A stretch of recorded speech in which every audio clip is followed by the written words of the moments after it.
Welcome everybody, and thank you for joining us, and welcome to Beyond, a programme of free and funded design and digital support for non-profits working with families during the early years and to support financial wellbeing. I'm really excited today to introduce our next All Things Digital talk. We're lucky to be joined by Anne Dhir, who's Head of Strategy at the award-winning design agency Snook. Thank you, Anne. We're really excited to have you with us. Thank you for having me. Thank you. Before we start, I want to do a couple of quick reminders from me. So you as attendees and participants can't be seen by Anne and myself, but you can use the chat function to make comments, show agreements, or have any little side chats and ask questions throughout. We're also going to be using the Q&A function to gather questions for that, and she's going to be saving some time at the end to answer your questions. We're going to be recording this session and it will be available along with the slides up on the Beyond website later this week.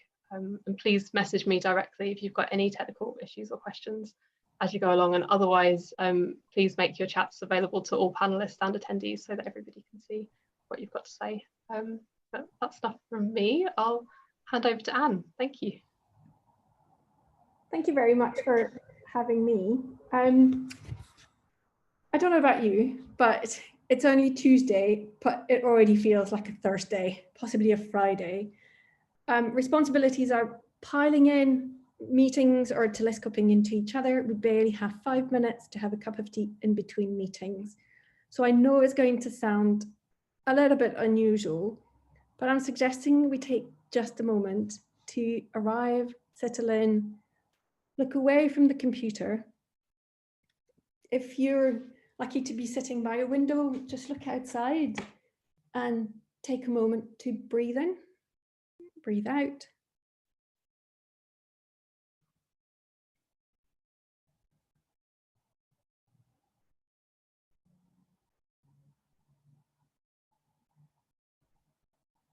And catch up with ourselves. I don't know if most of you have moved to working from home, but the pace is very intense. So taking these moments to give ourselves a chance to catch up with ourselves is a good idea. So thank you very much for having me. Before I start, there's a few things I wanted to say. So I put this talk together after talking to some colleagues in Snook who have been working with charities over the years, and in particular I asked them about their experiences over the last 9 months. What did they observe of their reaction to the crisis, and how now we're starting to have that a bit longer horizon and where we're heading. Interestingly, when I spoke to them, I was expecting stories of projects, of digitals, of skills, of programs, of restructuring and new offers. But everything I heard back was about the people who deliver these projects and these services, their struggles, their aspiration, tiredness sometimes, and also inspiration of what the change they want to see in the world in the future. So these are the stories that I'm bringing back today in the hope that they might be useful to some of them. And they're from very different charities and non-profits. Some of them are national charities, others are small local charities. Others, some of our team have been helping on their spare time. And I'm in awe of all the work that they have done and that you all have done over the last 9 months to support their community. The creativity, the sheer determination, single-minded perseverance to keep everything going when everything else was closing down has been an inspiration to everyone. I can only speak in this presentation of the stories that I've heard or the projects that I've witnessed. It doesn't scrape the surface of all the work that is being done. So if your organization or yourself are struggling with something that I don't mention in this talk, it's not that I've overlooked it, but I can only speak from my point of view, and certainly not step on to a bigger picture that I would have no necessarily place to share. While I'm able to share some of the stories with the charities' names, others I will share what they say or what their experiences are, but probably not attribute it to the source, so that I can protect the trust that they place in us when they share their inner workings, and just carry that message, but now without necessarily giving it a name. I've got to click. So the first thing is, it's okay to acknowledge that it's hard. We have a tendency to soldier on, especially if we're lucky to be fortunate to be privileged and work with people who are less so. It might feel weird to be saying, I'm worn out, I'm exhausted, I don't know what to do, but I'm in good health. I have a roof over my head, I have food on my table. So I don't want to wallow, but it is okay to acknowledge that we are struggling, that it is hard. Some of us are pushed in situations of leadership that we weren't necessarily ready for. We don't necessarily have the people around us to learn from or to support us. Some of us might have been pushed from the late majority to early adopters or even innovators creating what was not there before. Or maybe it's not there in our sector. Someone else is doing it, but transferring innovation across sector, we all know that is difficult. And it's okay not to be okay, as the World Mental Health Campaign of 2018 said, and we need to make a room for that discussion. It's hard not just for ourselves as people, but it's hard for our organizations. Our bottom lines have all been impacted negatively for some people, and we worry about the future of our organizations, of our team, of our staff, or on the contrary, positively. And then we worry about our ability to deliver, or we worry about the size of the challenges that we're trying to tackle.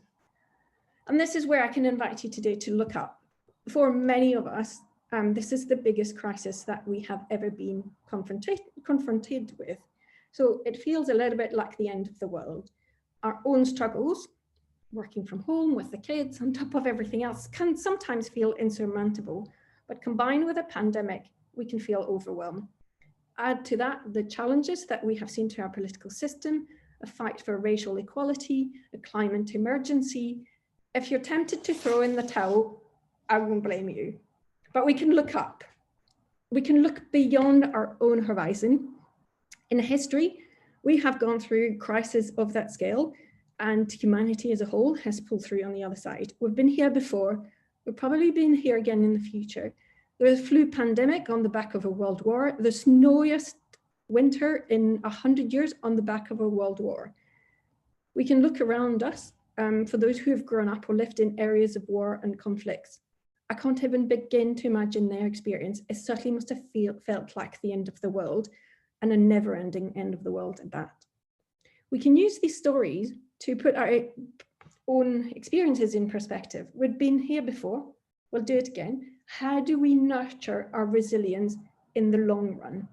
Who do we draw inspiration from? And it'd be lovely for you, if you are able to share, to use the chat to share some of your experiences and the people who inspire you. For me, it's the little histories in the big history. Inspiring role model that have moved mountains and hundreds of thousands of people are super inspiring, but they also can feel sometimes a little bit overwhelming. What can I do at my level? So for me, focusing on the little history, the story of the people inside the big history, is a way to giving me that perspective that I can do something that will be fine in the long run. And the two pictures here are my grandparents. I hope you won't mind this personal story, but they're my grandparents. They were crazy enough, both couples, to get married in 1941 and 1942 in occupied France. They were even crazier to welcome 2 children in each family by the time the World War was over. By the time they were 30, they had gone through 2 world wars. I could spend the next hour going through the hardships they endure. And I'm lucky that my dad and my grandmother have crammed our heads with their stories so that we don't forget. But little did they know that their stories would help lift the spirits of the great-great-grandchildren in a pandemic. So who is it that inspires you and gives you that sense of they'll be okay and you can do it?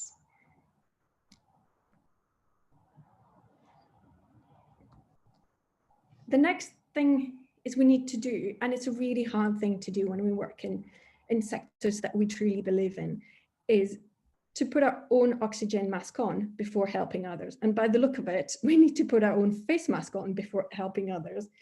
It must be one of the hardest things ever to turn away from your child in distress to put on your own oxygen mask on if there's an emergency on the flight, unless that message has been rammed into your head every single time you got on a plane. What are the chances that you're actually going to do it? So that's an analogy, but more seriously, we need to look after ourselves and not only keep burnout at bay, but lead balanced and healthy lives so that we're not putting ourselves and others at risk. If you do one thing at the end of this talk, is just look into the impact of stress on our brain and how it impacts our decision making towards short-term fight or flight, overestimating some risk and underestimating other. So if we spread ourselves too thin, we don't anticipate risk, we don't anticipate opportunity. Our mental health is not only paramount to us and to our families, but they're also important for our teams and for the people we serve through our organization. The more committed we are to the goals of our organization, big or small, the harder it is to step away and look after ourselves, but we need to find that balance.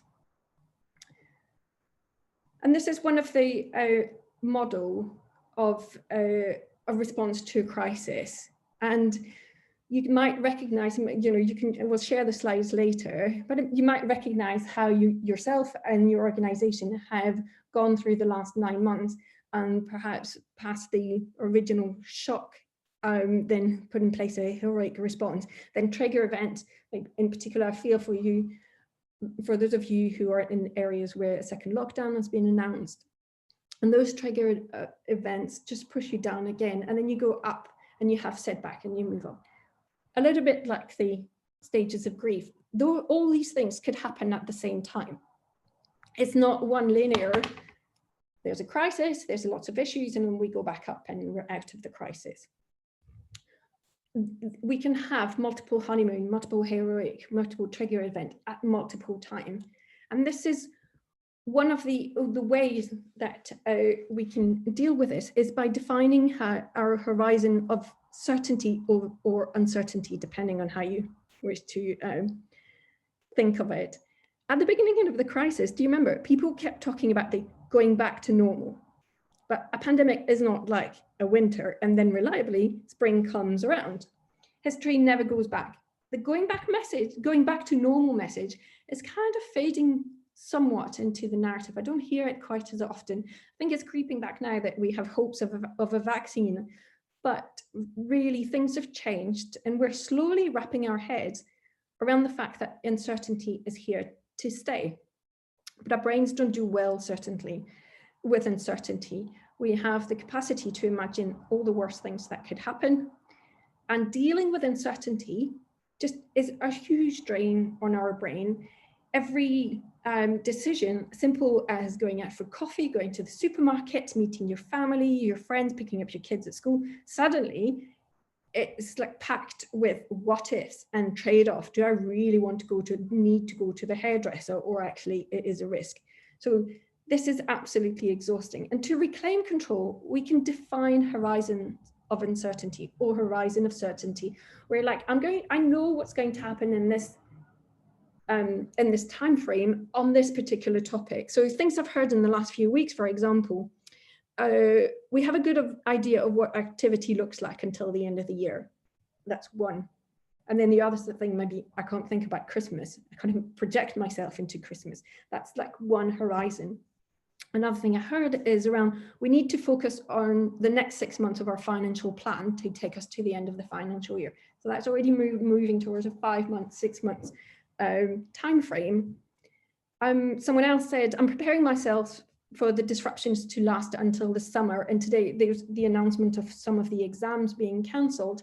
That gives us some, things could change, but it starts to give us a different time frame. And someone else said, I think we'll work from home until the second half of 2021, starting to see longer time frame. So these are things I've heard in the last few weeks, different horizon. We don't know what the full picture looks like, but we can start carving out some elements to regain some control. And one other thing to think about is, I find these levels of uncertainty are very personal things. So I might be comfortable saying yeah, okay, you know, I can plan next summer's holiday, for example, or yes, I know that exams are cancelled, we're going to do this, or our plan for next year for expansion is this. But someone else might be like, don't talk to me about next week. I can't possibly process more than whatever it is that's happening in their life or in their organization a month from now. So, and being forced to work in an horizon of uncertainty where you're not necessarily comfortable can be really difficult. So being mindful of your own areas, horizon of uncertainty, is also an invitation to consider how other people might be dealing with it. They could be different. And looking at this is a scenario we started working on, some scenario planning exercises that we started working on towards April and May. And if you bring yourself back to that period, we really didn't know what would be happening. There were some talks of it'll be fine by Easter, then it moved, it'll be fine by the summer, and then it'll be fine by Christmas. But at the time, it was still very uncertain. We didn't know, would the economy just dip and pick up right afterwards, or would there be a full collapse?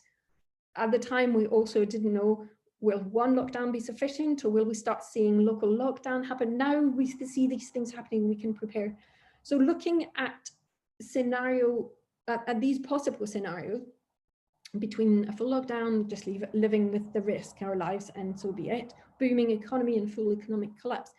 It's not that we're trying to predict the future, but we're trying to say, let's look at these scenarios. Where do we have areas where if this happened, we would be in real trouble, but also vice versa. If this happened, we'd have an opportunity. So for us, for example, we identified very quickly that we could base our team anywhere in the world pretty much. Time difference make things a bit complicated, but within reason, they could work where they wanted to be, and we could let people base themselves where they're in areas where they'd be more productive, more supported, have more comfortable living conditions. The next thing is celebrate. The harder life gets, the harder the challenges we tackle, the more we have to celebrate the little wins. In our family, we call it, when life gives you lemon, you make champagne. I know full well champagne is not made of lemon, and we don't even drink the actual champagne, but whatever is the celebration, whatever is the small wins to keep ourselves going. We can be so focused on the next thing, on the next need, that we forget to take a moment to celebrate that we've made it so this far. You've made it through the last 9 months. You've managed to attend this presentation, either live or if you're watching it later. Don't take that for granted. Charities, big and small, have kept the world going in the last 9 months. So can you share some of the stories in the chat that you want to shout about so that we can all start to celebrate together? It'd be great to hear back some of the stories, and we'll have a bit of time in the Q&A, but in the meantime, just share what you're celebrating. At Snook, we have developed some cracking projects over the last 9 months, and some of them, it's been hard grafts over many months and even years before, over the last few years before all of this happened, and others are just been happening very quickly because the pandemic put collaboration and can-do attitude on steroids, really. So the first one here is Government Zero, which is an idea I had back in November last year to say government pages should be free to access. If you don't have any data on your phone, it's not fair that you can't apply for universal credit, or in this case, that you can't get access to reliable information about the virus. If it would have stayed a blog, if Chris Ashworth in Nominet and Jason Capelin at Snook hadn't seen the potential and wrestled the 4 big mobile providers, the UK government, NHS across Scotland, England, Northern Ireland and Wales to make it happen. As you can guess, they were all pretty busy at the time, but they all started working together to make it happen. In 3 weeks, the UK government announced that they had all given free access to the coronavirus, and there's more talk about where this might lead in the future. And celebrate some more. This is a free school meal project. We did some research with North Lanarkshire Council. We started nearly in June 2018. They became aware that they had potentially thousands of children who were entitled to free school meal, but not registered. And they started to address this. So we had been working with them for, as I say, 18 months at that point. And we've managed to register an additional 1,800 children, representing a benefit of about £500,000 a year for these families. So see here the combination of things that happened before and have a greater impact today, or things that would just quickly happened. So when I talked about until now is applicable to ourselves as individual, and also true for organization. I think the themes that are coming through in the next few slides are applicable to our organization, but also applicable to us, but slightly different. So when I interviewed colleagues about asking them about the reaction they observed and the work they observed in charities and non-profit in the early stages of the crisis, they all immediately mentioned how radically open everyone was about sharing what they were doing. They were exchanging information, exchanging data. They even shared the hard stuff, like, this is what we're trying to do, but we have no idea if it's working. We don't know, but we're going to have to try it anyway. So we all knew that things were moving really fast. We didn't have the time to worry about not sharing information. At that point, it wasn't really an option. So we might be in this long crisis, but we still are in a crisis. So we need to keep sharing information as appropriate. So what does it look like to you? You might have a big team on communication at your disposal, but I'm guessing it's not everyone's case. So what can you do at your level with the resources you have? What do you need? What information do you wish you had access to? Think about who you can turn to. For example, using this community, that could be a starting point, but who are the assets you have around and the partners you have around you who could encourage this continued information sharing? But the best way to prime the pump is to share what you're doing openly first, and people will come to you, and you're starting this virtuous circle of information sharing. Keeping the urgency to collaborate is the other thing that happened at the beginning of the crisis, is we all turned to each other and starting helping each other, like I mentioned, for Government Zero, but it happened in a lot of cases. So the picture here is of the mental health pattern library, and we'll circulate the slide so you can click on some of the links as well. So the pattern library, and there's another website called the Service Recipes for Charities, is looking at ways that you can foster collaboration between charities and between organizations, not only by doing projects together, but also if I'm developing a service that works really well, can I document it in this library so that if someone else delivers a service or needs to design a service that has overlapping element or similar element, I can learn from this and kind of like collaborate across time. The other example I heard was like Scouts started raising, part of their fundraising was for other charities, not just for the Scouts, and being like beacon in the community to keep things going and really be inspiring to their young people. So collaboration was paramount in this first phase of the crisis that you saw earlier. How do we keep that urgency going in the long crisis? It's kind of a challenge, but an opportunity as well. Seizing the opportunity to be more inclusive. Social distancing, offices and public spaces being closed, restriction on travel are making it really difficult for all of us to work together, in particular when it comes to working with our colleagues and our service users or our customers. How am I supposed to engage with my customers if I'd be putting them at risk by being in the same space? But if I do everything online, then I will be automatically excluding part of the population, and probably the part who needs those services the most. There's been some really interesting work around digital inclusion, where we thought what was not possible was suddenly possible, like Government Zero, or the work that Nominet has been doing to get people quick access to devices, organization collaborating to make sure that people had not only the devices, but the connection, the skills, the confidence to move and to stay online. Interesting initiative also run by Scouts working with Barclays around digital skills. but we know that a lot more work is needed. That's the negative side. The huge positive, and it feels a bit strange to talk about a crisis in terms of opportunity, but bear with me. The opportunity is to reach out to people who would normally be excluded because of geographical distances, of time barriers, of time availabilities, or disabilities. So I always remember an example that LGBT Youth Scotland told us many years ago, but it's still true today, about how digital communities might be the only community that LGBT young people in rural area can be part of and can feel comfortable around. So who are the ones who could normally not access our services and who can now access them?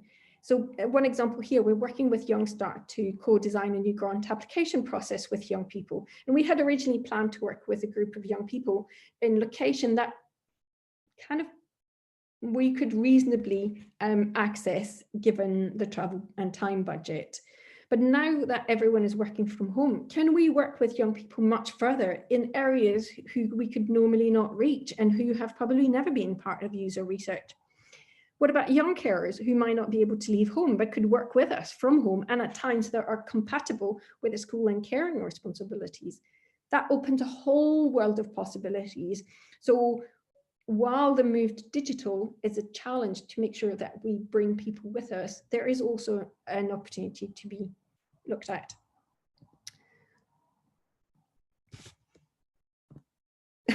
My slides are in the wrong order. Sorry about it. What we know and what seems to be a reasonably certain feature of this uncertain future is that we will go back to the office and we will go back into the community at some point, but some form of digital way of living and working is here to stay. And we can get ahead by developing a blended approach because that also is likely to stay. So we're working with a foundation, for example, who had conducted some very successful face-to-face training to support people as they approach retirement. We're helping them move their training online in the short term because that's the only way they can continue to deliver their training. But we also have our eyes on the medium term of what it would look like in the medium term when we can develop a blended approach. So their face-to-face service has been closed down, but they're doubling down and turning it into an opportunity to reach more people. So for example, those in mid-careers, those who wouldn't be able to come to an event, but can learn after the kids have gone to bed, further again in geographical areas that they couldn't look at. And once we can restart some of that face-to-face training, what does hyperlocal look like? How can we use the resources that we have, not only to deliver services to our end users, but enable those who are in the community to deliver those services? So something similar to moving from a training model to a train-the-trainer model. And there's something here that we can learn from organizations who have been working in international development for years.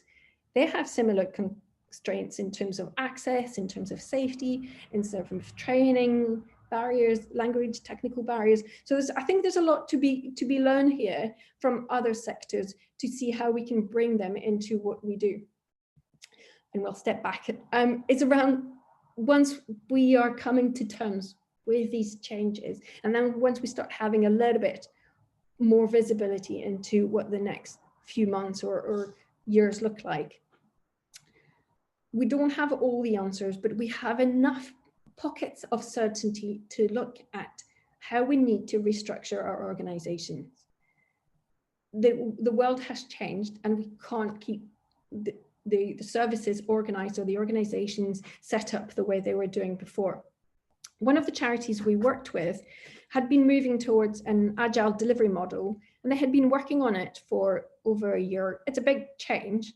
In the spring, they had to fast forward, and what might have been considered as barriers fell off, and the change happened very quickly.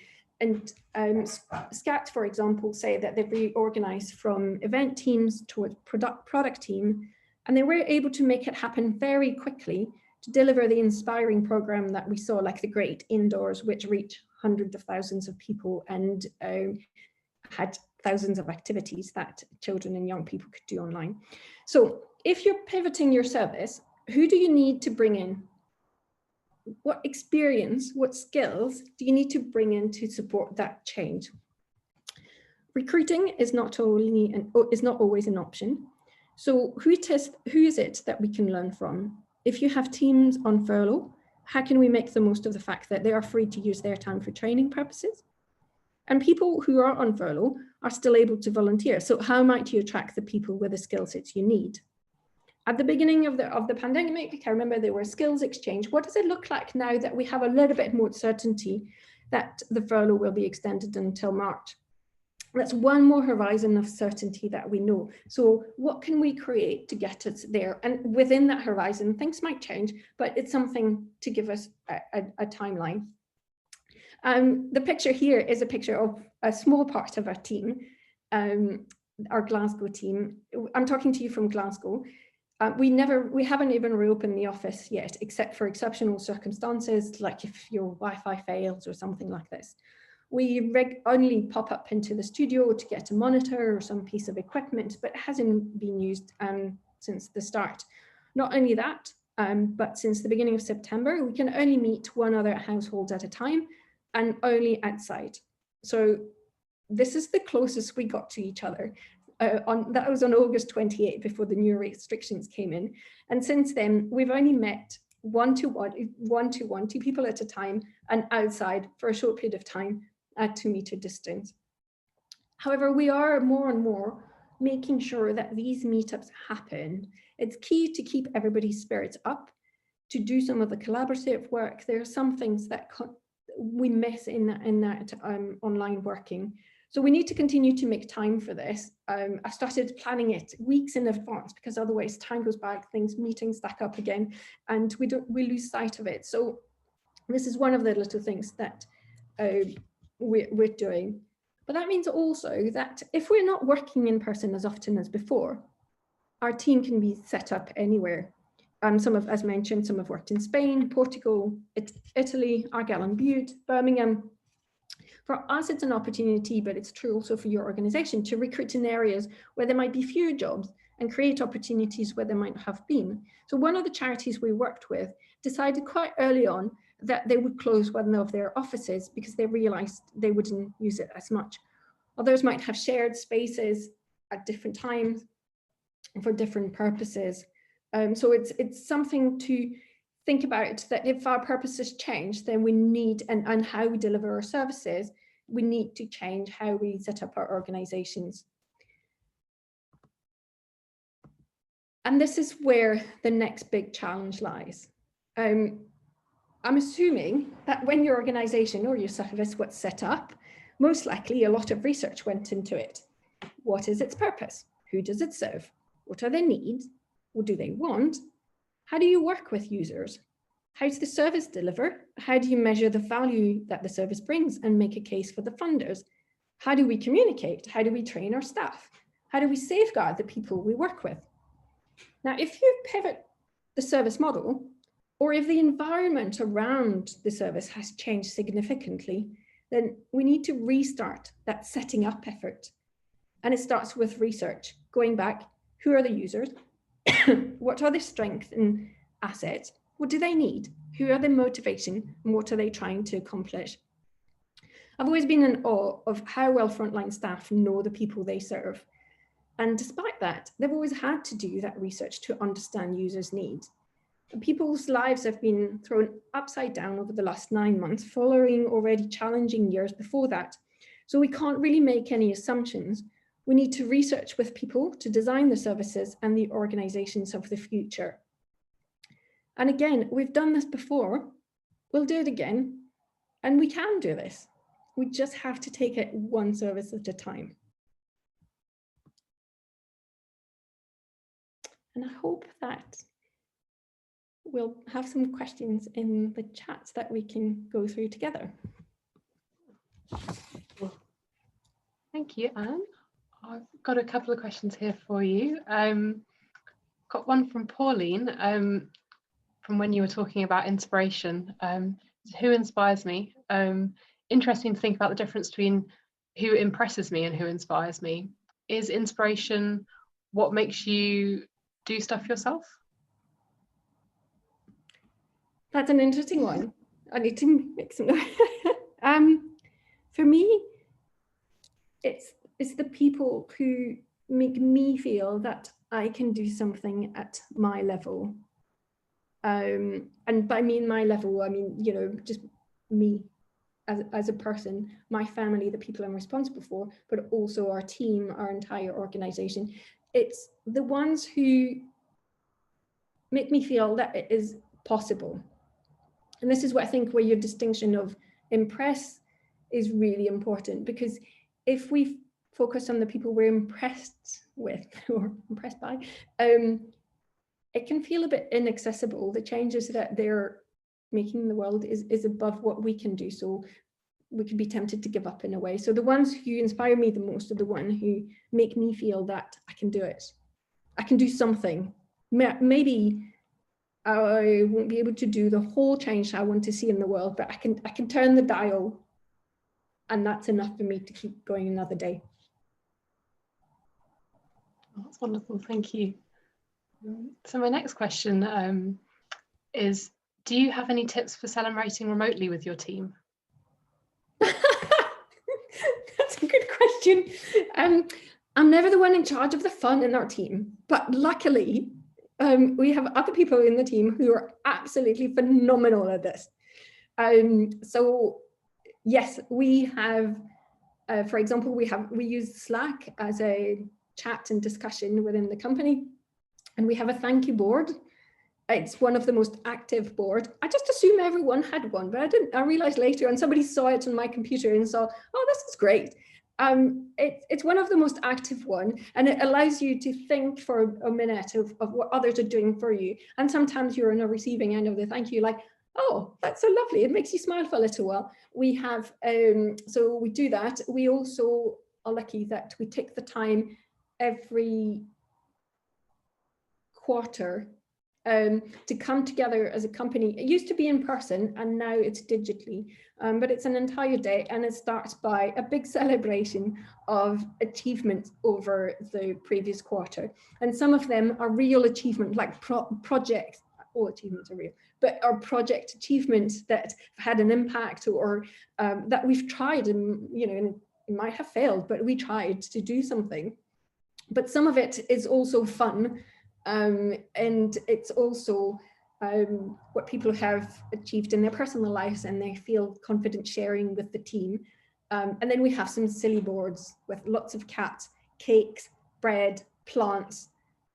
I'm sure I'm forgetting it, but yeah, that's one thing. I think also what I mentioned about catching up with each other in person is absolutely crucial. We do it very safely, as I say, only 2 at a time at a distance outside, but I have found that it's really important. You can see the buzz in the company when this happens. Yeah. How do you guys celebrate? It'd be great to hear that as well. Maybe some of you can share some comments on how you celebrate in the chat while I pose the next question to Anne. This is another question from Pauline, actually. Many organizations seem to think that moving training online is easy. What have you learned from the projects that you've been doing around that? It's a whole different ballgame. Just because it has the same name of training, is different skills, different material, delivered at a different pace. You can't do, you have to schedule more breaks, for example. You have to, it gives you the opportunity to deliver part of the training when people want, and then come together to work together. But for example, we do a lot of prototyping and playing with Play-Doh and Lego, something that, you know, having to reinvent. So completely different. It's not, there's no such thing as transposing a successful course online. There is creating a new online course using the original one as inspiration. That's the first thing. There are people who do this very successfully, but you can be a great trainer face to face, but recreating the course is a different thing. The second thing is I forgot what I was going to say. There were two things. So training, how do we successfully transfer online? I'll come back to me in a minute, sorry. Not at all. Would you like another question while you? Yes, yes. Cool. So you mentioned a template pattern library that hopefully you'll be able to share. Would you be able to remind the audience what that was? Maybe just yes, so if you look up, again, the links will be in the presentation, but it's the mental health pattern library, and there's a prototype online already, but the next version is coming up soon. And the other one is the service recipes for charity from Catalyst. Wonderful. So just so everybody is aware, we'll be posting the recording of this on the Beyond blog along with the slides, which will include some of those links, so you'll be able to follow up and get into those in a little bit more detail. One more question for you. Do you think people will continue to work so openly and collaboratively going forward? Is that something that we can sustain? That's a really challenging question. I think it's going to be hard because the pace I see is really fast in the workplace. And I see this across sectors, public, private, third sector. People are working harder and harder. There's not a lot of slack time to do this. So then there's a risk that we start to shrink and focus on the next urgent thing instead of the important. That's why I was suggesting that we need to do it consciously, and we need to set up the mechanism for it to continue to happen. Because I think in the long run, we will all be more effective if we collaborate and we share information. But unless we, in this particular phase of the initial shock has passed in a way, if we can say it like this. But I think now is the opportunity to set up these programs, set up these ways of working, set up like today's presentation, you know, and the work that you're doing to set up these mechanisms to collaborate and share information. Do you have any kind of mechanisms that are front of mind that you think will be really powerful for this as we move forward? I think so. For everything, what we were doing before, we shouldn't forget what we were doing before and was working. So charities have always had boards, advisory board, had volunteers at every different level. So look at our structures and say, right, maybe we need different kind of people on our boards, or we need more people on our boards. We need people from sectors we can learn from. We need someone who has the digital skills that the rest of the organization might not have, for example, or I need to bring somebody in my board who has experience of international development I mentioned earlier. So I think let's look at the structures we have, the assets we have, and not forget the fact that they have been working well.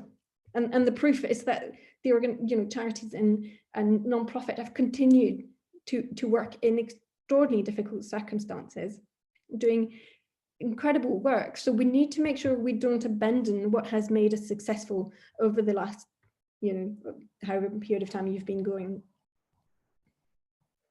I think that's a really important point to build on what's already working. Don't assume that everything needs to be completely reinvented. No, it needs to be re-researched. So we can't take for granted that it works. We can't take for granted that we can just transfer it online. So we need to re-research it. But when it comes to like ideation, how could we meet that need? Or it might be tailored, but we certainly shouldn't. And we can't afford it. Sometimes it won't be, our regulatory or the frameworks we work within won't allow us. But I think it's the same thing when it comes to safeguarding the people we work with. What was working before, we need to find new ways to reach the same level of quality. Yeah. So kind of related on the research front, do you have any tips on how to make time and prioritize restarting research?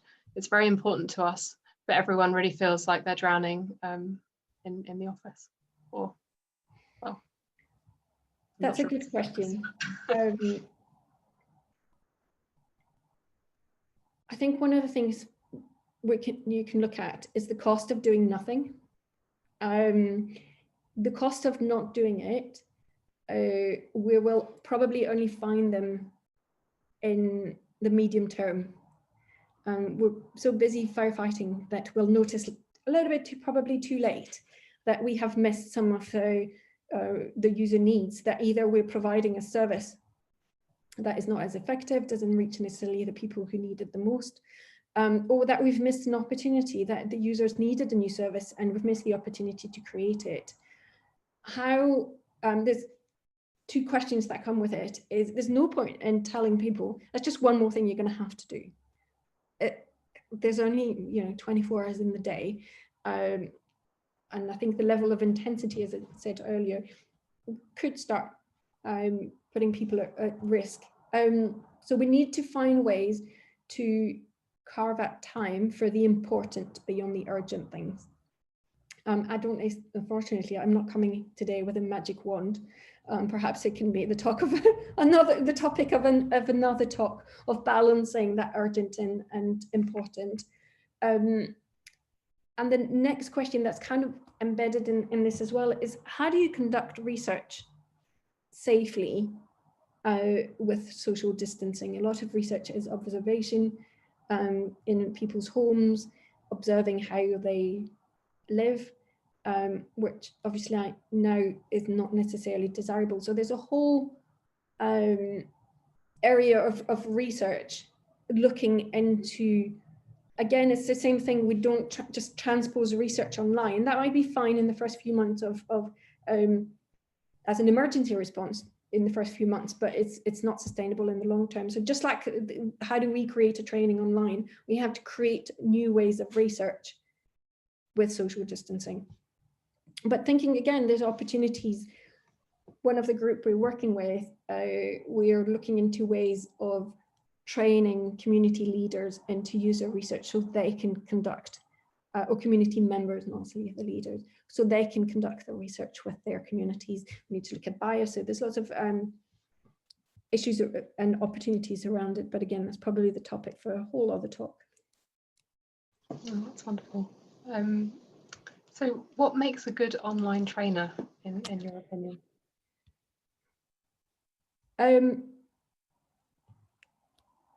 I don't feel qualified to respond to that question, but I can point you in the right direction after the meeting. But I think one of the things we're looking at is replicating the social aspects of a training program, for example, the things you learn in the coffee break, or the things that a facilitator might pick up on in the coffee break. So how do you replicate this? How do you replicate the practice? How do you replicate the confidence building?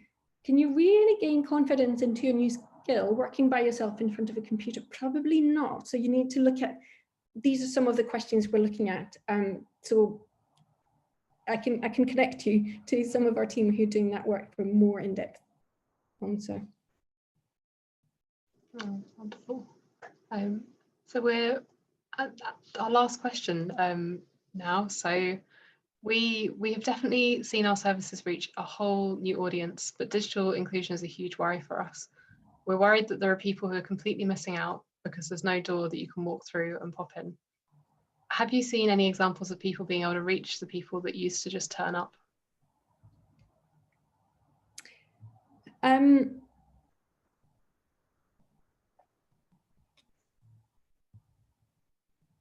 Probably not. I'm trying to think of the people I talked to before this talk, but I think one of the topics that we're discussing in that blended approach is that if there's a group of users who you can reach online, then you're removing some of the contact, and then you can restart the rest of your face-to-face service with a smaller number of users and a smaller number of staff, for example. So it's still early days, but that blended approach is creating capacity within services to meet online the needs of the people who can be met online, and create capacity within the face-to-face services for those who don't. And looking at what the paths are between the two. That's a really interesting point, that the way it enables you to build capacity like that. So we just have one more question come through from Elisa. Any tips to keep donors engaged digitally when we're all bombarded by emails and digital fatigue is very real? Can you repeat the beginning of the question? Sorry. Any tips for keeping donors engaged digitally? Again, it's not an area where I have enough experience to be able to give an answer that would be based on evidence. Sorry. I appreciate that. I can only speculate, but yeah.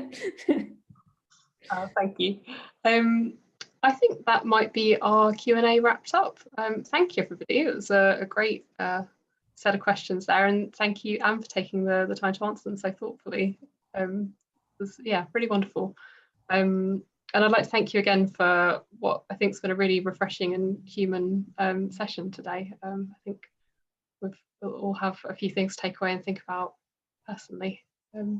Thank you very much for having me and giving me a space to think about these things and put this talk together for you. Wonderful. So I have just a couple of reminders for what else is coming up on Beyond for you guys. So coming up next week and the week after, we've got a couple of interactive workshops on organisational planning in uncertain times that are being hosted by Nick Stanhope, who's the CEO of Shift, the organisation behind Beyond. And that will be looking at how you might apply a lightweight approach to identifying priorities and taking small and practical steps while learning and adapting in the face of all the uncertainty that we're dealing with. So the first will be targeting financial wellbeing organisations, anybody working to help people through financial insecurity in the context of COVID, and that will be Thursday next week at 2 p.m. And then the week after, there'll be one for early years organisations, and that's starting at 1:30 p.m. and you can see all the details for those on the Beyond website. But thank you again, Anne, and thank you everybody for joining in with your questions and comments. Wonderful to have you all. Bye. Bye.